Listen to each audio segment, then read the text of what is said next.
Buenos días, vamos a esperar un par de minutos por si se quiere incorporar alguien más y vamos a ir empezando.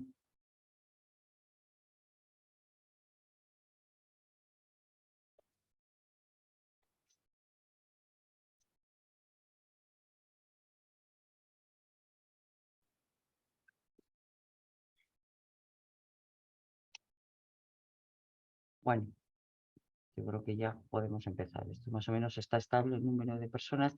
Bueno, buenos días a todos. Bienvenidos al webinario en el que vamos a presentar las principales características de la convocatoria de proyectos en colaboración público-privada.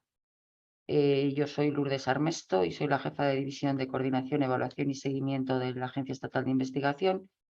Y indicarles que todo el webinario será grabado y estará a disposición de todos ustedes pues, a lo largo del día de mañana, probablemente en la página web de la agencia. También indicarles que si desean hacer, que al final de la presentación se contestarán alguna serie de preguntas generales que ustedes las deberán de realizar a través del chat del webinario y, como digo, mis compañeras al final de la presentación pues intentarán reagrupar aquellas preguntas generales que pueden ser útiles para todos los participantes. Preguntas ya más concretas y más particulares, yo les recomiendo que las envíen a los correos generales, tanto de solicitud como de justificación económica, evaluación o seguimiento científico-técnico, donde podrán recibir una contestación más oportuna. Entonces, la idea es que aquí intentaremos contestar, como digo, a preguntas generales al final de toda la presentación. Y doy la palabra a Marian Cerre, que es la jefa de subdivisión de programas temáticos científico-técnicos que va a llevar a cabo la presentación. Muchas gracias, Marian. Buenos días, muchas gracias, Lourdes. Buenos días a todos. Bueno, como decía Lourdes, vamos a dar a conocer las principales características de la convocatoria. Perdón, voy a compartir la pantalla. De la convocatoria de colaboración público-privada del 2022. Bueno, pues la convocatoria de colaboración público-privada del 2022 es una convocatoria que está recogida en el Plan Estatal de Investigación Científico-Técnica e Innovación del periodo 21-23 del Ministerio de Ciencia e Innovación y que además es una convocatoria que se ha incluido en el Mecanismo de Recuperación y Resiliencia de la Unión Europea, en el Plan de Recuperación. Por lo tanto, parte de los fondos de esta convocatoria, la dotación de la partida en forma de subvención, proviene del Mecanismo de Recuperación de la Unión Europea. El marco regulatorio de esta convocatoria se divide en un marco regulatorio europeo y uno estatal. El europeo pues, es el primero, el reglamento 651, que rige la participación de las empresas en las actividades de I+D+I. Y por otro lado, el reglamento del Consejo del 14 de diciembre del 2020, que regula el instrumento del Plan de Recuperación de la Unión Europea. A nivel nacional, la convocatoria, o sea, el marco regulatorio es la orden del Ministerio de Ciencia e Innovación del 27 de diciembre, en el que se establecen tanto las bases reguladoras como la convocatoria que hoy estamos presentando. En colaboración público-privada lo que se pretende es financiar proyectos en los que siempre participan organismos de investigación y empresas y que están destinadas a financiar actividades de desarrollo experimental, como decía, siempre en colaboración. La finalidad última de esta convocatoria pues, es avanzar en la incorporación de conocimientos y de resultados científico-técnicos que de alguna forma nos permitan validar y desarrollar competitivamente nuevas tecnologías, productos y servicios, creando pues, ese contexto adecuado que estimule la generación de una masa crítica de I+D+I de carácter interdisciplinar para su aplicación, transferencia, búsqueda de soluciones y generación de resultados tanto en las trayectorias tecnológicas y de innovación de las empresas como en el mercado.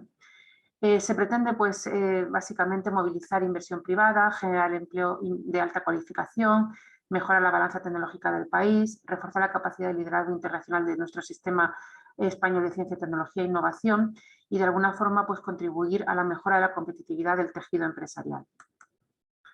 Los proyectos que se presentan a esta convocatoria deben de estar enfocados en una de las 6 prioridades temáticas que establece el Plan Estatal de Investigación Científico-Técnica y de Innovación, que son los que aparecen en pantalla: salud, cultura, creatividad y sociedad inclusiva, seguridad civil para la sociedad, mundo digital, industria, espacio y defensa, clima, energía y movilidad, y alimentación, bioeconomía, recursos naturales y medio ambiente.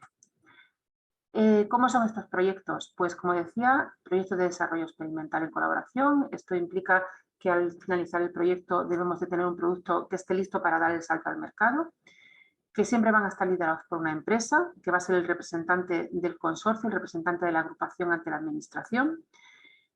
Hay una participación mínima de todas las entidades que participan en el consorcio, que es del 10% del presupuesto que se presenta, para asegurar que hay una actividad importante de cada una de las entidades en el consorcio. Hay un mínimo de una empresa y un organismo de investigación para formar este consorcio, pero con esta participación mínima del 10% podemos tener consorcios de hasta 10 entidades, entre los organismos públicos y privados de investigación y las empresas. Sí decir que si la parte empresarial del presupuesto supera el 70%, no puede haber solamente una empresa en el consorcio que corra con ese presupuesto, ya que la Unión Europea en ese momento identifica que ya no hay colaboración, con lo cual, si el presupuesto de la parte empresarial supera el 70%, al menos debe haber 2 empresas en el consorcio. Los proyectos van a durar 3 años, con un presupuesto mínimo de 400.000 euros, y al menos el 51% del presupuesto del proyecto debe de ser de la parte empresarial y bueno, pues se balanceará con la parte de los órganos de investigación, dependiendo de con estos límites que hemos establecido. Los proyectos que se presentan serán plurianuales y el comienzo de la ejecución se va a fijar en la solicitud que se haga de la ayuda, pero en cualquier caso la fecha de inicio debe de ser en el 2023. Van a durar 36 meses, como decíamos. No se permite que uno de los miembros del consorcio no reciba ayuda, o sea, todos los miembros que participen en el consorcio deben de recibir ayuda por parte de la administración. Y no será necesario una presentación de acuerdo de consorcio a la hora de presentar la solicitud, aunque queda a la elección del consorcio el establecerlo internamente para regular todo aquello que consideren necesario. Los beneficiarios de esta convocatoria pues son, yo creo que todos los agentes del sistema, los organismos públicos de investigación que se definen en la Ley 14, las universidades públicas, los institutos de investigación sanitarias acreditados conforme a lo que se establece en el Real Decreto 339 del 2004, otros centros públicos de I+D, los centros tecnológicos de ámbito estatal y centros de apoyo a la innovación tecnológica que están debidamente registrados en el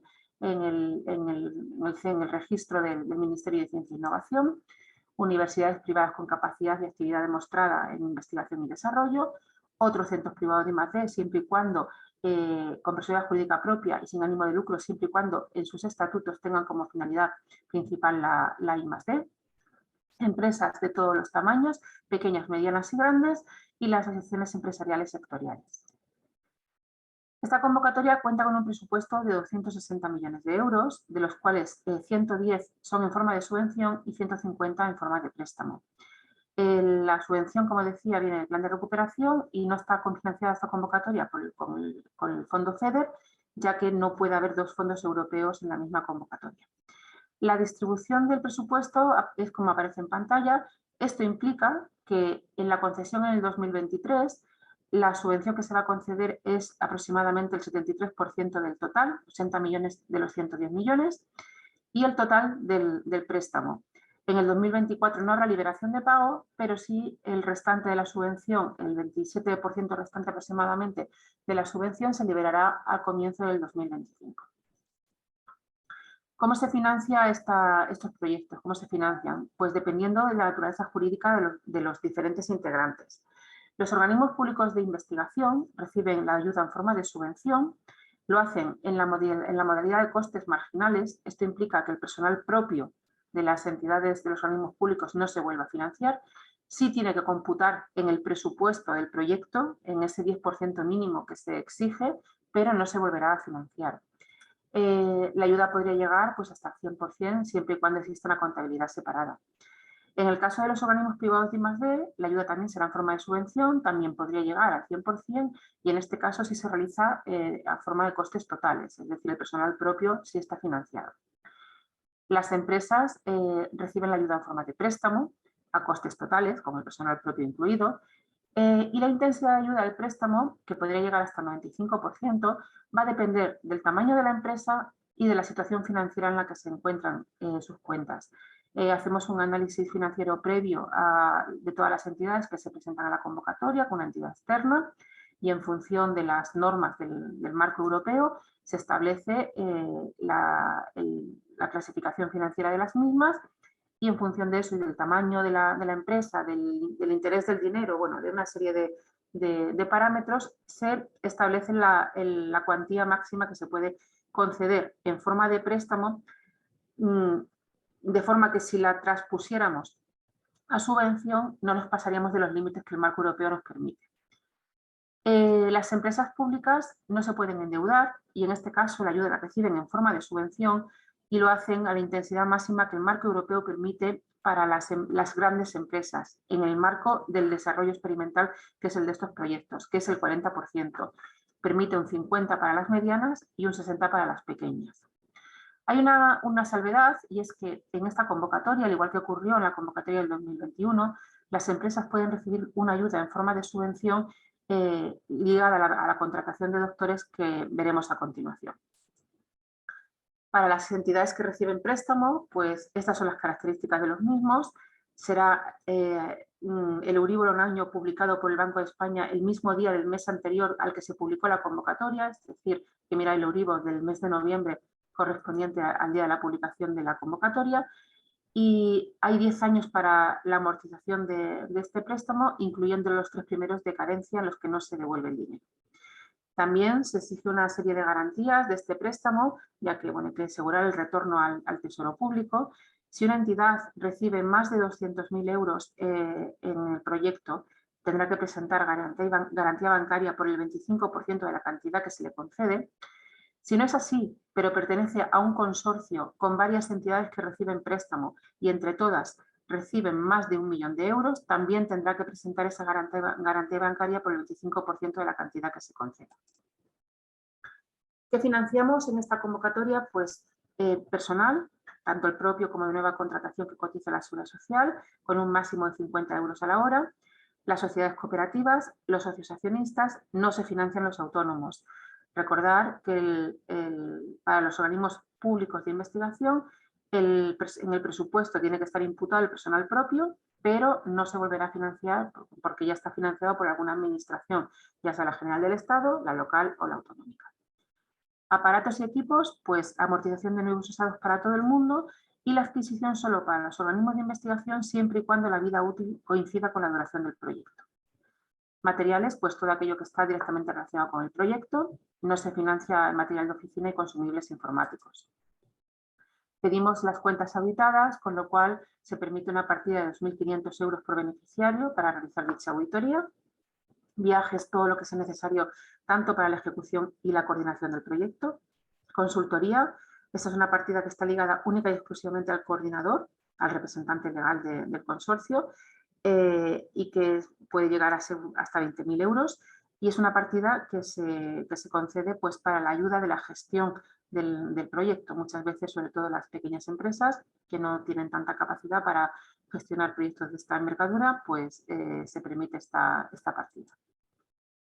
Se permiten el uso de los servicios centrales por los organismos públicos de investigación, universidades públicas y otros organismos públicos de I+D, siempre y cuando tengan tarifas públicas calculadas conforme a su contabilidad de costes. La subcontratación es, digamos, un hito de I+D, una parte de la actividad de I+D que no puede ser realizada por alguna de las entidades del consorcio, se permite que se subcontrate, pero no podrá superar el 50% del presupuesto que se presenta. En el caso de las patentes, se permiten los gastos de solicitud para los organismos de investigación y para las pymes, no para las grandes empresas porque el marco europeo no lo permite. Asistencias técnicas, todo aquello que sea necesario contratar para la ejecución del proyecto que no forme parte de la actividad de I+D en sí, también es susceptible de ser financiado. Los costes indirectos también se financian en esta convocatoria. Los organismos de investigación tendrán un coste fijo de costes indirectos que puede llegar hasta el 25% de los costes directos que se conceden. Y las empresas y asociaciones empresariales la calcularán en función de la cuenta 62, que, como sabemos, está en función del personal que se imputa al proyecto. Esta es la partida que decía de subvención para las empresas. Siempre y cuando las empresas contraten doctores con carácter indefinido, nuevas contrataciones con carácter indefinido, que lo hagan en el plazo de ejecución del proyecto destinados a la ejecución del mismo, será financiado con subvención. Deben de tener una retribución mínima que se debe de incluir en el contrato de 25.350 euros brutos anuales, pero no implica que esto sea, digamos, el máximo que se les pueda pagar. Esto es el mínimo que se les puede pagar, pero la empresa puede determinar que su salario sea superior a esta cantidad. La ayuda será en forma de subvención y la subvención se hará con la intensidad de ayuda que nos permite el marco comunitario, que, como decía, en desarrollo experimental es el 60% para las pequeñas empresas, el 50% para las medianas y el 40% para las grandes. En todas las ayudas que se están concediendo con el plan de recuperación, ni el IVA ni impuestos indirectos análogos son financiables. Estos proyectos tienen un único periodo de ejecución, no hay anualidades. Esto significa que se comienza la ayuda hoy y acaba 36 meses más tarde, y la ayuda que vamos a conceder se va a poder ejecutar libremente en esos 36 meses sin necesidad de estar enmarcado dentro de anualidades. ¿Cómo vamos a tratar estos proyectos en cuanto a modificaciones presupuestarias, de prórrogas, de cambios de consorcio? Bueno, pues en cuanto a las modificaciones presupuestarias no van a ser necesarias y ahora concluiremos por qué. Vamos a conceder la ayuda en forma de costes directos y costes indirectos, dos grandes bolsas. Dentro de la bolsa de costes directos se podrá hacer uso libre del dinero en cualquiera de los conceptos de gastos que aparecen en la convocatoria que son susceptibles de ser elegibles. Con lo cual no será necesario pedir una modificación de la ayuda en materia presupuestaria para cambiar, digamos, dinero de una partida presupuestaria a otra. Se puede realizar también cambios en el personal que se imputa al proyecto.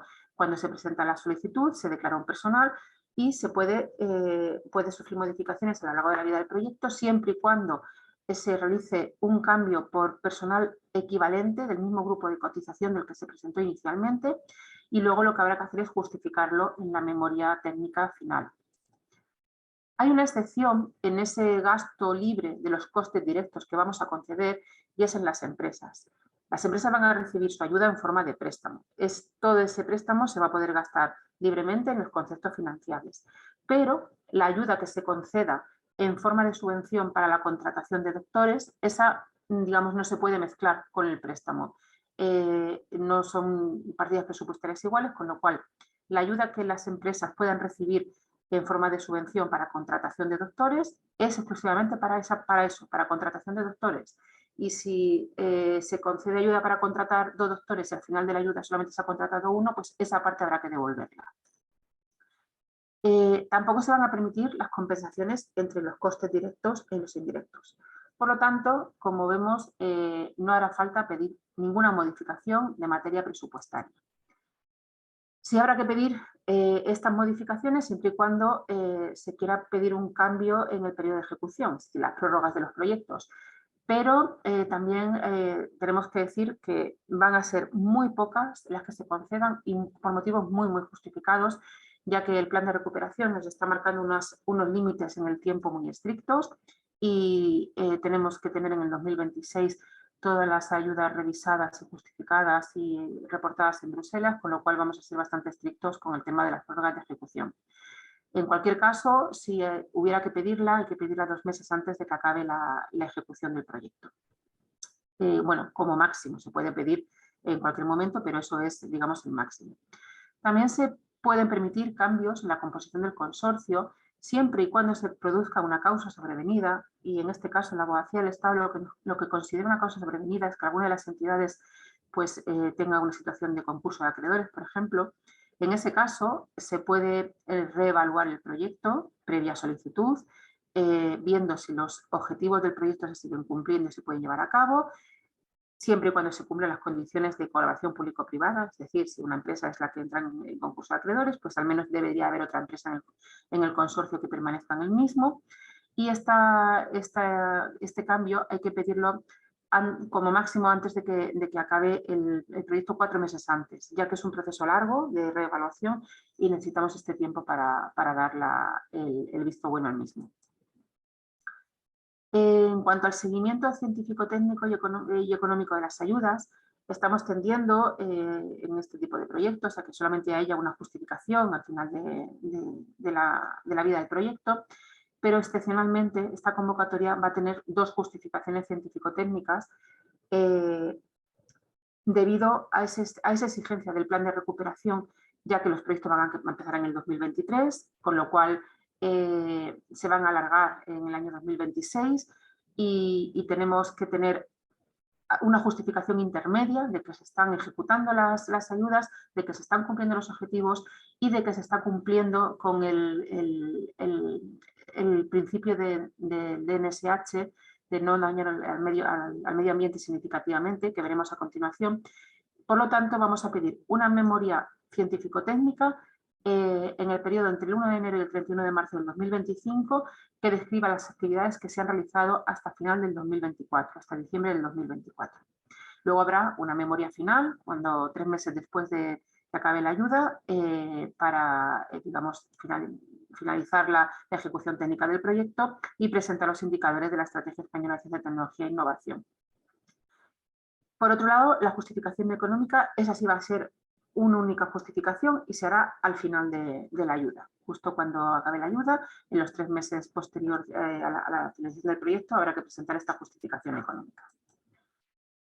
Hablábamos del principio del DNSH, de no causar un daño significativo al medio ambiente. Bueno, esto ya lo sabemos de todas las ayudas que tienen plan de recuperación, ya el viejo conocido. Estamos obligados a cumplir este principio. Las propuestas que no cumplan este principio son excluidas y ni siquiera pasan a evaluación, con lo cual es importante realizar este análisis con cuidado, con cautela. Esto viene marcado pues, por el mecanismo de recuperación, por el reglamento de taxonomía. La Unión Europea genera una guía para que el beneficiario pueda hacer ese autoanálisis de su proyecto. Y lo que hay que hacer es analizar si mi proyecto no daña ninguno de esos 6 objetivos medioambientales que aparecen identificados en el reglamento de taxonomía. Se pide la solicitud de la ayuda y hay que hacer un doble análisis. Uno primero, si no dañamos ningún ambiente, ningún principio de estos medioambientales, el análisis acaba en esa primera fase. Si consideramos que nuestro proyecto puede tener algún impacto negativo en alguno de estos objetivos, tendremos que hacer una segunda fase de autoevaluación, justificando que vamos a poner todos los medios para que esto no ocurra. Como decía, tenemos un equipo externo que realiza análisis de este principio. Se analiza principio, objetivo a objetivo y proyecto a proyecto. Como decía, está incluido en el cuestionario y si no se cumple con este principio, ni siquiera el proyecto pasaría a evaluación.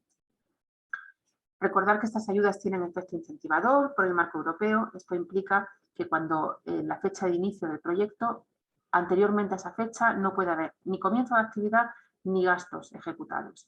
El efecto incentivador lo que viene a decir es que sin la ayuda que se concede al proyecto, el proyecto no se puede llevar a cabo, por lo tanto, por eso no se permite que el proyecto esté comenzado ni técnica ni económicamente antes de la fecha que se indica.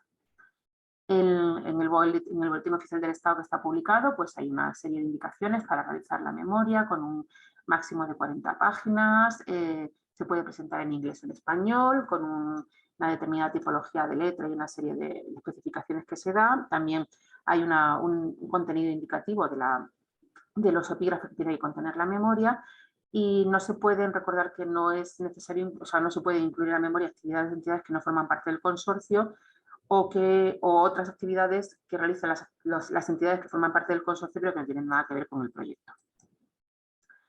Además del cuestionario de solicitud y de la memoria, las empresas tienen que presentar una serie de documentación para ese análisis financiero que realizamos de las cuentas, como decía, y las empresas que estén obligadas a registrar sus cuentas en el registro mercantil no tendrán que presentar nada porque la empresa que realiza este análisis directamente toma los datos del registro mercantil. En caso de que se esté obligado, pero todavía hay alguna de las dos últimos ejercicios que no está registrado, o si no se tiene obligación de registrarlo, habrá que presentar los dos últimos ejercicios de cuentas. Y en el caso de las empresas nuevas, con una antigüedad inferior a 3 años, como no hay cuentas registradas, seguramente, pues hay que presentar un plan de negocio de la entidad para los 3 ejercicios siguientes, de acuerdo con el modelo que se publica en la página de la web de la agencia. A tener en cuenta, antes de presentar una solicitud, tenemos que estar dado de altas en el sistema de entidades del Ministerio de Ciencia e Innovación, en el registro unificado de solicitantes, los representantes legales que van a firmar y tener un certificado de firma electrónica avanzada para que se pueda realizar la presentación correctamente cuando llegue el momento. Los plazos de solicitud de esta convocatoria comienzan el 13 de febrero y acabará el 7 de marzo de este año a las 2 hora peninsular española. Y por mi parte, pues esto es todo lo que quería presentar.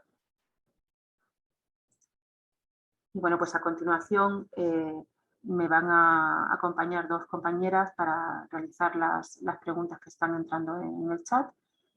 Con lo cual, bueno, pues Estefanía, te doy la palabra. Vale, bueno, me voy a ceñir a las preguntas de la primera parte. A ver, bueno, primero, hay una que pregunta si el tipo de interés a aplicar sería el que se publicó el 29 de noviembre, de 2,89%. Es el día de la publicación en el BOE de la convocatoria, que yo creo que fue el 31. Hay que mirar el del día 30 del mes de noviembre.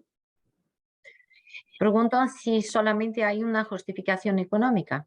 Sí, al final se han mencionado 2 técnicas. Sí, 2 técnicas y una económica al final de la ejecución del proyecto. Si una empresa del consorcio no cumple con sus obligaciones y tiene que devolver dinero a la EI del préstamo, preguntan si la responsabilidad la asume todo el consorcio o únicamente la empresa que no ha cumplido las obligaciones. La responsabilidad solidaria en estos proyectos es durante la ejecución técnica del proyecto. Si hay un incumplimiento durante la ejecución técnica del proyecto, la responsabilidad sí es solidaria. En principio siempre se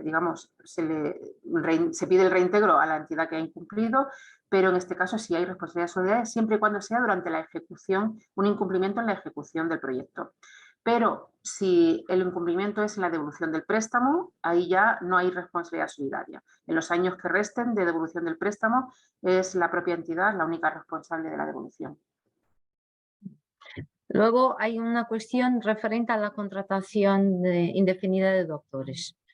Dicen que con respecto a una contratación de un doctor enmarcado en esta convocatoria, como el contrato de esta persona tiene origen en la ejecución del proyecto y como tal se van a justificar sus horas en el mismo. La cuestión es saber si se ha de incluir en el contrato de esta persona alguna referencia a las fuentes de financiación y los códigos identificativos, como es el caso de un contrato temporal.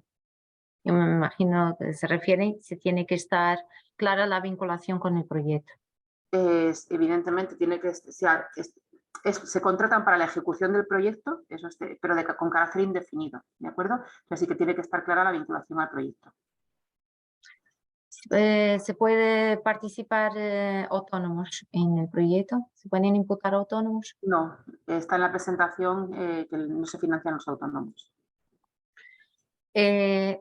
Preguntan dónde pueden encontrar los criterios de evaluación económica de las empresas.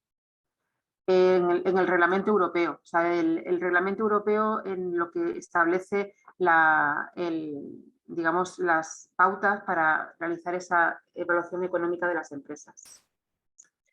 ¿Y cuántas solicitudes se pueden presentar? Entiendo, por una misma entidad. No hay ninguna limitación, o sea, se puede participar en más de un proyecto sin ninguna limitación. Preguntan cómo se calculan los costes indirectos de los organismos de investigación, que no queda claro si se va a aplicar el 25% en todos los casos o si hay alguna limitación. No, no, en principio la idea es aplicar el 25% y no hay que hacer ningún cálculo, es un coste fijo sobre los costes directos concedidos. ¿Y cuál sería el periodo de prórroga máximo que podrían solicitar y la fecha límite para la finalización de los proyectos? A ver, la fecha, bueno, el máximo que podamos dar de prórroga, pues vamos a intentar dar las mínimas posibles. Ya lo he indicado porque el plan de recuperación nos está exigiendo. Solo en casos muy excepcionales en los que veamos que realmente pues, hay un motivo, analizaremos el caso e intentaremos dar lo máximo que nos permita, pero evidentemente tenemos poco margen porque verano del 2026 es nuestra espada de Damocles con el plan de recuperación, pero intentaremos que sean las mínimas prórrogas las que podamos dar en esta convocatoria. Alguien menciona que el fungible no estaba entre los gastos elegibles. Pide que se aclare si es financiable. Material fungible sí. Dentro de materiales, todo lo que sea material fungible que sea necesario para el proyecto está recogido, excepto el material de oficina y el informático. Piden que se explique nuevamente cómo sería la ayuda para la contratación de doctores. Hay que contratar doctores para la ejecución del proyecto con carácter indefinido y tiene que tener un salario mínimo de 25.350 euros anuales. Ese es el mínimo que nosotros exigimos. Eso no implica que la empresa decida pagar a esta persona 40.000 euros, por ejemplo. Pero la ayuda que nosotros vamos a conceder no va a ser el 100% de esos 40.000 euros, por ejemplo. En el caso de las grandes empresas será el 40% de esa cantidad, en el caso de las medianas el 50% y en el caso de las pequeñas el 60%, porque es lo que el marco europeo nos permite de ayuda para las empresas en forma de subvención en el marco del desarrollo experimental, que es en el que están estos proyectos. Bueno, pero se pregunta si están determinadas las áreas temáticas de los proyectos. En la solicitud de la ayuda, aparte de las 6 líneas prioritarias de la estrategia, donde los proyectos primeramente se tienen que enmarcar, luego, tal y como aparece también en el anexo de la convocatoria, se puede, hay que marcar el área temática de acuerdo a las áreas temáticas de la agencia. Y las empresas tienen que presentar un presupuesto mínimo. ¿Y de cuánto sería ese presupuesto en caso de que...? Del 10% del total del presupuesto del proyecto. El presupuesto mínimo para todas las entidades, ya sean empresas o los organismos de investigación, el mínimo es el 10% del presupuesto total del proyecto. Si estamos hablando de 1 millón de euros, pues el 10%, el 100.000 euros es lo mínimo que se puede presentar, pero da igual que sean empresas y organismos de investigación. Además, si no alcanza ese 10%, es una de las causas por las que se excluyen en la solicitud los proyectos. Hay que cumplir con estos mínimos. Hay alguien que dice que cree que no hay cambios respecto a la convocatoria anterior, que lo confirmemos, si hay algún cambio. Yo creo que no, porque los doctores también estaban incluidos. El informe técnico, que en esta convocatoria hay 2, el año pasado solamente había 1, pero el resto de las características siguen igual. ¿Y se vamos a compartir la presentación y dónde? Sí. En la página de la agencia estará disponible tanto, como ha dicho Lourdes, la grabación del webinario con las preguntas y la presentación. Preguntan con respecto a la financiación de patentes, si se financian únicamente las prioritarias o también extensiones nacionales. Se financia la solicitud de las patentes. No sé, el mantenimiento no, solamente la solicitud. Y para los organismos de investigación y para las pymes. Para las grandes empresas no se permite porque el marco europeo no lo permite. Se pregunta que cuando se habla de empresas públicas que se financian con subvención y con una intensidad de un 40%, si entre esas empresas públicas se pueden incluir hospitales. ¿Serían fundaciones? Yo creo que no detallo más, solo dicen hospitales, pero entiendo que serían fundaciones. Serán las fundaciones, en este caso no, porque las fundaciones tendrían la ayuda en forma de subvención, pero no computan como una empresa. Preguntan si en el consorcio pueden participar institutos de investigación, universidades o empresas extranjeras. No, todos los participantes de estos proyectos tienen que tener un CIF reconocido en España. Puede ser una empresa extranjera, pero que tenga una filial con un CIF español. Y si los doctores de nueva incorporación pueden tener parte de su sueldo que no sería financiada con subvención, también financiada con préstamo. No, la ayuda para la contratación de doctores es única y exclusivamente en subvención. No tiene una parte de subvención y una parte de préstamo. El resto de personal sí que está financiado con el préstamo, pero la contratación de nuevos doctores solamente con subvención. Preguntan si sería elegible como gasto de personal un trabajador que no reside en España y que por lo tanto no aparecen entre los documentos que se presentan a la Tesorería de la Seguridad Social, pero que sí tenga un contrato con la empresa. Yo creo que tiene que estar en la Seguridad Social porque estamos pidiendo que pertenezcan a unos grupos de cotización específicos de la Seguridad Social. Luego preguntan si hay TRLs establecidos, si hay alguna preferencia por algún TRL más elevado o no necesariamente. Los TRLs de esta convocatoria pues están en torno al 5 o 6. ¿Y si se financian los software? El software, si está justificado que es un software específico para el desarrollo de la actividad de I+D, necesario para el proyecto, sí. Si es un software de ofimática, no. Luego preguntan si los centros de investigación pueden contratar personal. Los centros de investigación, sí. A todo el mundo se le permite personal propio y contratado. ¿Cuál es la participación mínima de centros de investigación públicos o privados? Al menos en el consorcio debe haber un organismo de investigación, ya sea público o privado, y una empresa. Luego, como decíamos, que cada una de las entidades tiene un 10% de la participación en el presupuesto total del proyecto, puede haber un máximo de 10 entidades. Salvando ese mínimo de 1 y 1, luego pues podríamos tener un caso extremo de 9 organismos de investigación y una empresa, o de 9 empresas y un organismo de investigación, y todas las combinaciones que se puedan recoger. Pero hay un mínimo de un organismo de investigación y una empresa. Y en el presupuesto, todas las entidades tienen que tener un 10% como mínimo. Si se trata de una prueba de concepto importante para una empresa, pero que no va a conducir a ningún producto o patente, preguntan si sería un proyecto elegible.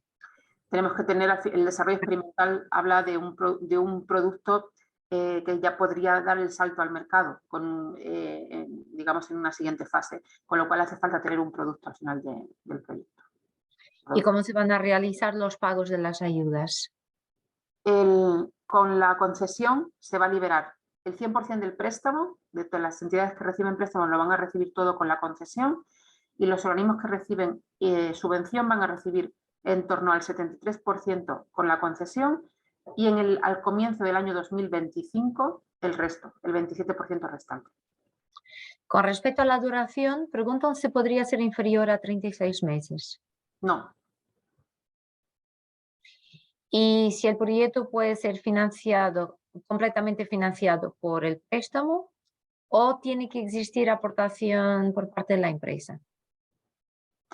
Bueno, la intensidad de ayuda que se va a recibir va a variar. O sea, en el caso, lo normal es que una gran empresa que sus cuentas no estén muy saneadas, pues no pase del 30% o 40% la ayuda, con lo cual hay una parte de ayuda que tiene siempre que poner la empresa.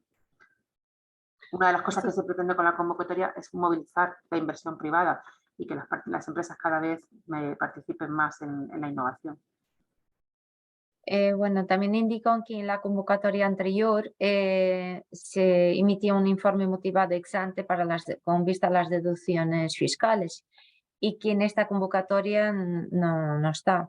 No está. Sí se No está ya desde hace un par de años. Las últimas 2 convocatorias público-privado no han tenido informes motivados, ya que bueno, el Ministerio de Ciencia e Innovación, que es quien, digamos, emitía estos informes, tomó la decisión en la última etapa de no hacerlo, con lo cual, bueno, pues no se hacen.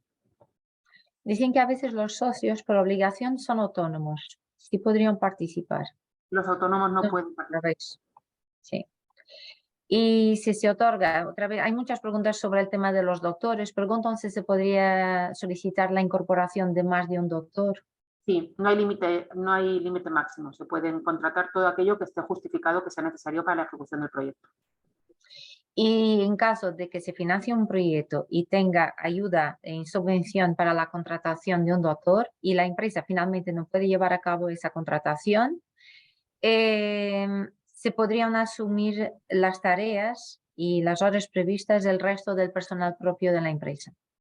Se podría asumir las tareas por el resto del personal propio de la empresa, pero la partida en forma de subvención tendría que devolverse. O sea, lo que se concedió para contratar a ese doctor en forma de subvención habría que devolverlo. Es lo que decía, que todo lo que se le da a las empresas en forma de préstamo se puede gastar libremente en los costes directos, en todas las partidas que son subvencionables por la convocatoria, excepto la partida de subvención para los doctores, que en ese caso, si no se llegara a contratar, esa partida sí que habría que devolverla, esa cantidad. Luego preguntan si, con respecto, insisten sobre los autónomos, si tampoco se podrían subcontratar. Las subcontrataciones, bueno, dependiendo de la... no sé si un autónomo directamente, no. O sea, tendría que ser a través de una entidad. Y si se pueden subcontratar empresas extranjeras. Sí, la subcontratación de empresas extranjeras podría ser para alguna actividad puntual. Pero siempre, las subcontrataciones siempre tienen que estar ligadas a una actividad, aparte de la actividad de I+D. Vale. Preguntan cuándo hay que presentar las garantías, cuándo se resuelve, cuándo se vaya a recibir el primer pago. Cuando se vaya a recibir el primer pago. O sea, primero hacemos una resolución provisional, hay un proceso de alegaciones, una resolución definitiva y en ese momento se solicita la documentación para, digamos, poder conceder la ayuda y es ahí cuando hay que presentar la garantía bancaria. Bueno, luego hay dos cuestiones de personas distintas, pero que van relacionadas. Preguntan cómo se calculan los costes indirectos en el caso de las empresas y otra pregunta dónde se obtienen las indicaciones para el cálculo según la cuenta 62. Bueno, yo no soy una experta de temas económicos, pero es en función de la cuenta 62. O sea, yo supongo que en los departamentos de recursos humanos de las empresas estarán acostumbrados a calcular estos costes indirectos, pero yo no conozco exactamente el detalle de la cuenta. Y pregunto, cuando se contrata personal distinto del incluido en la solicitud, es decir, durante el periodo de ejecución, si solamente hay que mantener el grupo de cotización en caso de contratar una persona distinta, si es indiferente el coste hora solicitado, la formación, por ejemplo, si es un graduado, un máster o un doctor, siempre que pertenezca al mismo grupo de cotización. Hay que mantener el grupo de cotización, ese es el único requisito. Vale. En el caso de los costes indirectos, y aunque no lo especifique, se refiere a los organismos de investigación, preguntan si el 25% es sobre los costes directos o sobre los costes de personal, como pasaba en las convocatorias anteriores. Sobre los costes directos concedidos, el total de los costes directos concedidos. Dicen que, considerando que la distribución de la financiación de las ayudas por aplicaciones presupuestarias solo incluye anualidad 2023 y 2025, si esto significa que habrá solamente 2 pagos anticipados, y esto supone que se anticipará casi el 88% de la ayuda en 2023. Sí, eso es así. Solamente se va a liberar pago en el 2023 y en el 2025. En el caso del préstamo, todo se va a liberar, el 100% se va a liberar en el 2023 con la concesión de la ayuda y la subvención se liberará el 73% y el resto, el 27%, se liberará en el año 2025. En el 2024 no hay liberación de pago. Pregunta si hay temáticas prioritarias en esta convocatoria. Es una convocatoria bottom-up. Sí que tiene que estar enmarcado dentro de las líneas prioritarias que hemos presentado, que están establecidas en el plan estatal y en la estrategia, pero son, digamos, proyectos bottom-up.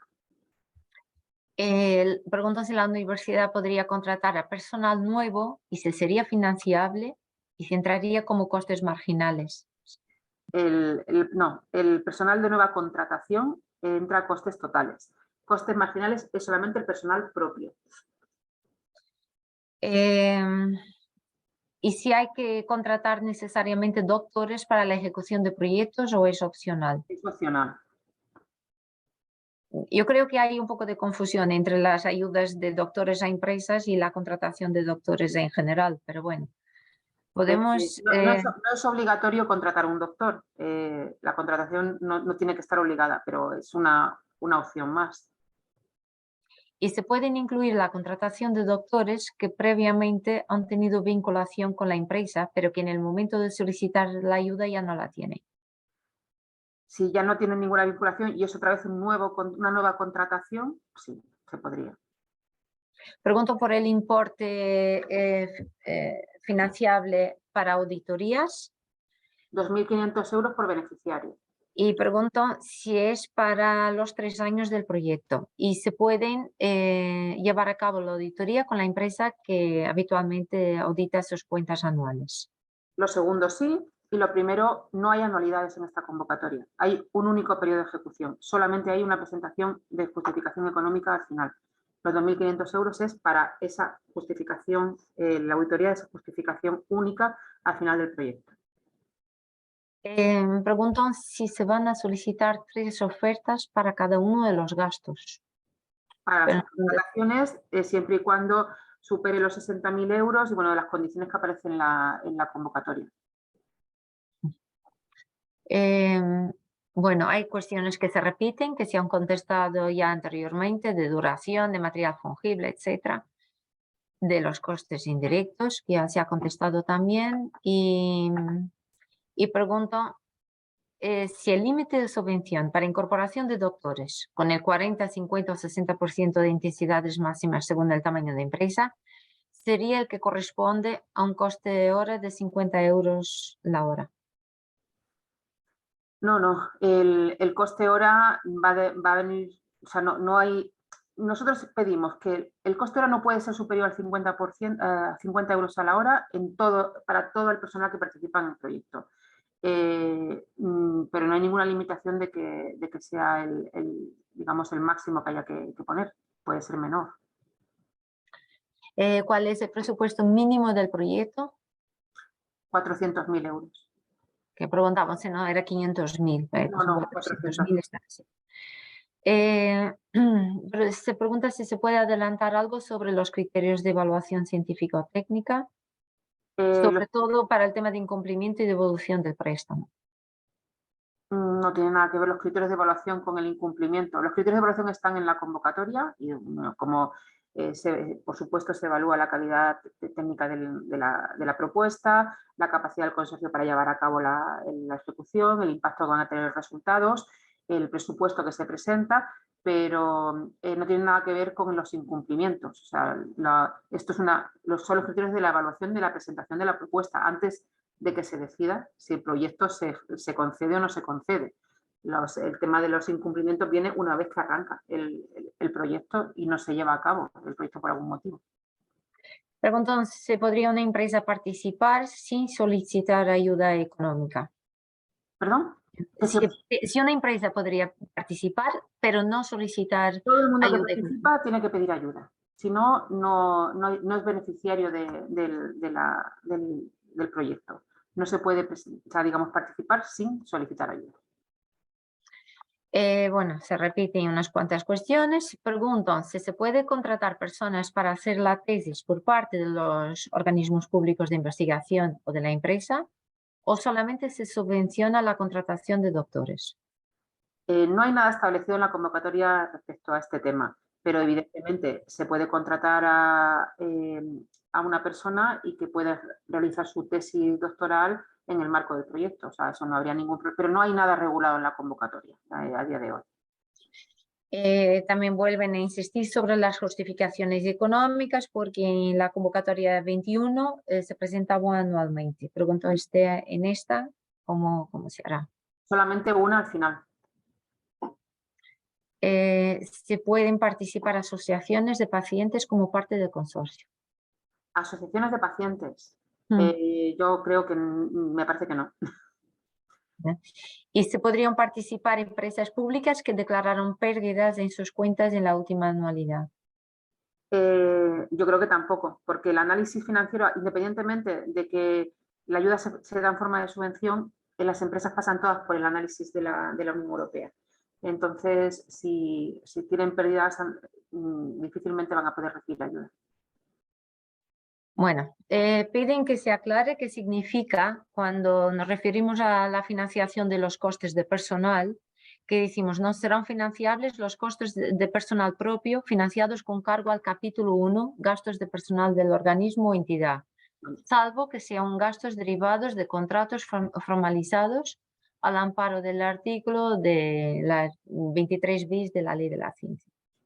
Esto es lo que hablamos de que los organismos públicos de investigación reciben la ayuda en forma de coste marginal. El personal propio de esas entidades tiene que estar presente a la hora de hacer el presupuesto del proyecto, pero esa partida de personal propio no se vuelve a financiar, ya que está financiado por otra administración. Sería una doble financiación de las horas de esas personas. Si los centros públicos de investigación deben contratar con carácter indefinido. Bueno, hay que acogerse a la nueva ley de contratos y a la ley de ciencia. Otra vez sobre los costes directos, que vuelven a repetir los costes indirectos, que ya se ha aclarado ya más de una vez. Y si el coordinador del proyecto debe ser siempre una empresa. Sí. Preguntan si es financiable el alquiler, arrendamiento financiero, leasing, mantenimiento y gastos de reparación, si se financian para todo el tipo de entidades. Los alquileres yo creo que no están financiados en esta convocatoria y el mantenimiento yo creo, no estoy muy segura, pero creo que sí. ¿Y cuál es el periodo de carencia del préstamo? A partir del inicio, si la carencia del préstamo es de 3 años, ¿a partir del inicio o del final del proyecto? No, a partir del inicio, porque la ayuda se va a conceder en el 2023. Entonces es a partir del inicio. ¿Y en qué caso se aplican las garantías? En el caso se de dijo en la presentación, sí. Si una empresa recibe más de 200.000 euros, tiene que presentar garantía bancaria por el 25% de la cantidad que se le concede. Si no lo recibe esa cuantía, pero está en un consorcio con varias entidades que reciben préstamo, entre todas reciben más de 1 millón de euros, también tiene que presentar la garantía bancaria por el 25% de la cantidad que se le ha concedido. Luego, otra vez, vuelven a preguntar, es la confusión entre el 10% mínimo del presupuesto y el 51% de participación empresarial. Pregunto, si las empresas tienen que participar en el proyecto con un 51% mínimo y se puede solicitar un porcentaje inferior al 95% de préstamo. A ver, el préstamo no se solicita, ¿vale? O sea, el préstamo nosotros adjudicamos la intensidad de ayuda en función del tamaño de la empresa, del análisis financiero de las cuentas y de una serie de parámetros. La intensidad de ayuda no se solicita, eso por un lado. Si hay solamente una empresa en el consorcio, esa empresa sí que tiene que tener al menos el 51% del presupuesto del proyecto, porque decimos que toda la parte empresarial del proyecto tiene que ser al menos el 51% y el organismo de investigación el 49%. Eso es, digamos, el mínimo de las empresas.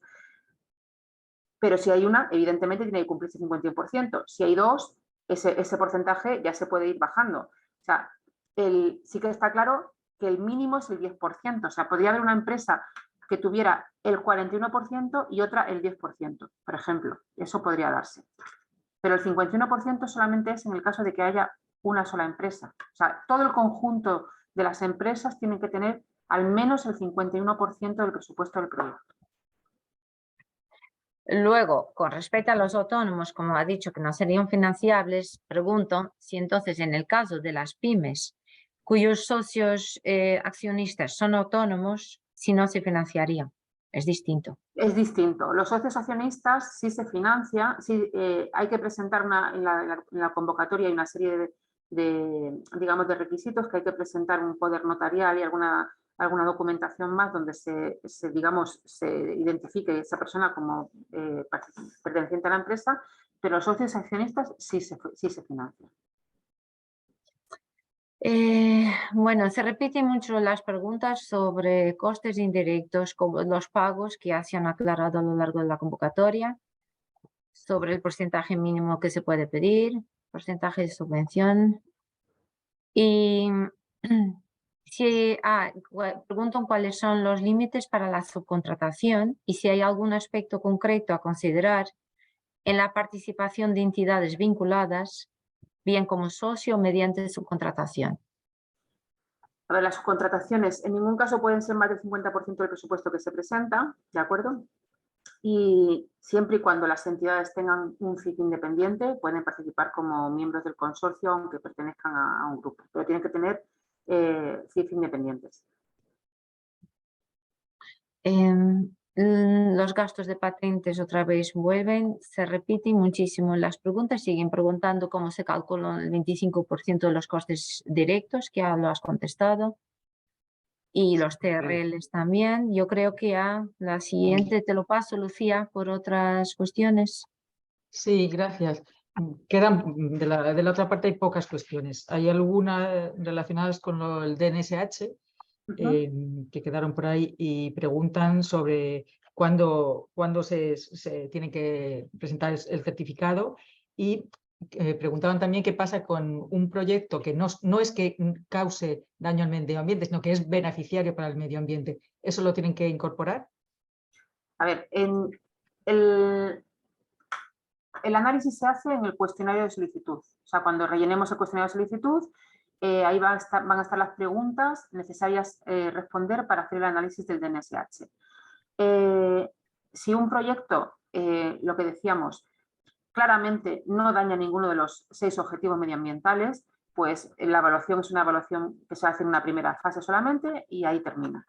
Pero si el proyecto de alguna forma sí que tiene una implicación negativa, pero pone, digamos, está dando soluciones a ello y pone todos los medios para cubrir para no hacer daño al medio ambiente en estos principios, hay que hacer un segundo análisis que también está en el cuestionario, unas segundas preguntas que hay que responder. Y bueno, pues hay que hacerlo objetivo a objetivo, está claro. También, bueno, yo no sé si esto ya repetirlo, sobre la justificación económica y la justificación científico-técnica, cuántas son y cuándo. Está en la presentación, pero bueno. Hay una económica cuando se acaba la ejecución del proyecto, y en los 3 meses siguientes hay que presentar la justificación económica. La técnica habrá 2, una que se presentará del 1 de enero al 31 de marzo del 2025 y que tiene que cubrir las actividades que se hayan desarrollado hasta diciembre del 24 y además ahí habrá que hacer una justificación de que se está cumpliendo con el DNSH según se dijo en la solicitud. Y luego habrá un informe técnico cuando acabe la ejecución técnica del proyecto en los 3 meses siguientes a la fecha de finalización del mismo.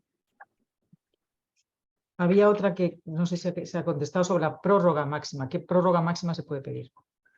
No vamos a decir ni máximo ni... Ya he dicho que seguramente sean las mínimas prórrogas que las que concedamos y cuando estén muy, muy, muy justificadas. Y bueno, pues analizaremos caso a caso, pero está muy complicado lo del tema de las prórrogas con el plan de recuperación. Por ejemplo, otra pregunta decía, por ejemplo, si se ha pedido un doctor, pero al final la empresa por algún motivo no puede contratar a ese doctor, si las actividades que estaban asociadas a esa persona las puede asumir el personal de la empresa. Sí, las actividades las puede asumir el personal de la empresa, pero no va a asumir el dinero. O sea, el dinero que se dedicó a la subvención que se concedió para la contratación de doctor hay que devolverla. Bueno, por repetir, ¿los cambios entre partidas son libres? Totalmente, o sea, dentro de la bolsa de costes directos se puede gastar el dinero libremente en todos los costes que sean, digamos, financiables por la convocatoria, excepto la partida de subvención de los doctores de las empresas, que eso no se puede mezclar con el préstamo. Y luego, bueno, preguntan si hay un plazo, si se sabe más o menos cuándo saldrá la resolución definitiva aproximadamente. La definitiva, la de concesión, yo tiraría para final del año del 2023. Hay varias por ahí de dónde se va a publicar, o sea, se va a poner en la página web mañana tanto la grabación como la presentación, el PowerPoint. Y yo, las que estoy viendo que están entrando, yo creo que ya están contestadas o si no estarán en la grabación. No veo ninguna más, no sé si Estefanía, ¿quieres sí, añadir estaba. algo más? No, vuelven a preguntar si una Es empresa lo que mismo. no puede permitirse participar solicitando préstamo, pero cuya participación sea importante para el diseño del producto, se podría ser subcontratada. Podría ser subcontratada, pero la subcontratación no puede ser más del 50% del presupuesto que se presenta. Y tampoco se pueden subcontratar actividades principales del proyecto. Claro. Y preguntan si el porcentaje máximo de subcontratación de 50% se refiere al total o es a cada participante. A la entidad que lo subcontrata. Al participante que va a ser la subcontratación.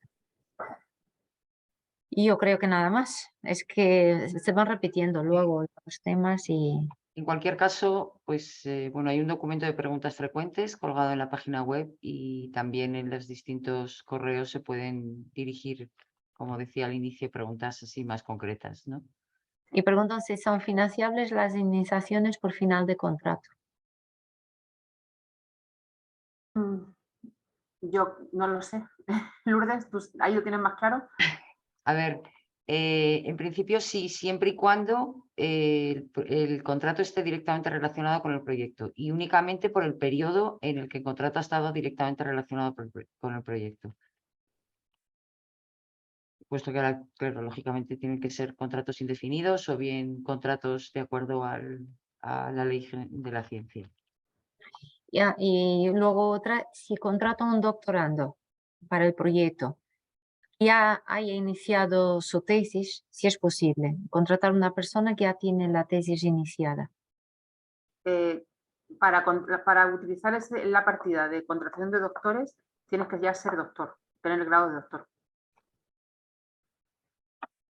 Se puede subcontratar, o sea, en los nuevos contratos se puede contratar a esta persona, pero no iría en la partida de, digamos, de contratación de doctores. Esto ya tiene que tener el grado de doctor.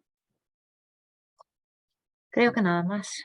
Yo Así creo que se que- están ya repitiendo. Nada más. Muchas gracias, Lucía, Estefanía y Marian. Ah, Y yo creo que con esto, pues eso, hemos terminado y, como decía, preguntas más concretas se pueden dirigir a los distintos correos de la agencia, que seguro que serán atendidas. Y les deseo muchísima suerte para la convocatoria, que todo les vaya muy bien. Y muchas gracias por todo. muchas gracias Hasta a todos. luego.